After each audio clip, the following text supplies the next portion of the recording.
Well, the BBC's chief cricket writer Stephan Shemilt is in Visakhapatnam for the second test and said Bashir's place in the team is fitting with the way England selectors have been spotting talent in the ranks.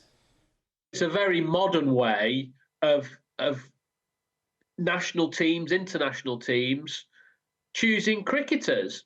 England have a vast department of talent spotting. They even have little cameras on the umpires' jackets in first-class cricket, so they can see what everyone is doing around the country. It's not always possible to get your scouts out seeing every ball of every game, but England find different ways of collecting the information. Now, this is different still with Stokes. He might not have been aware of Bashir at all had that clip not gone out on Twitter, but he saw something. He alerted McCullum and Key to Bashir's potential. He was in the Lions programme either side of Christmas, and now he finds himself making his Test debut. And let's talk James Anderson as well, Stephan, who's back in the side. He was made his debut before Bashir was even born, which says just about how long he's been in the team for and how experienced he is. A landmark for him as well, in many respects too, isn't it? Absolutely remarkable, James Anderson. I think we've run out of ways of saying what a great servant and what a skillful operator he has been for England for so many years. You say that he made his England debut before Shoaib Bashir was born. 2024 will now become the 22nd consecutive year in which James Anderson has played a Test match.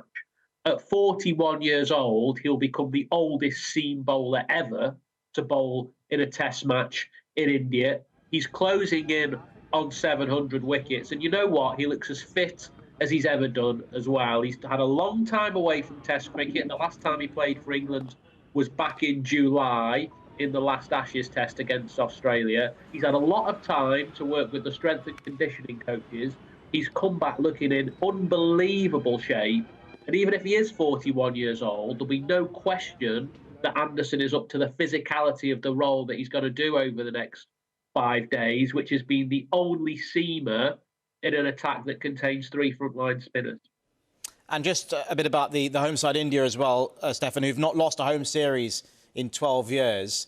Long time indeed, lost the first test, so pressure on them at the moment. But for England, how important is it that they seize momentum here and get a 2-0 lead?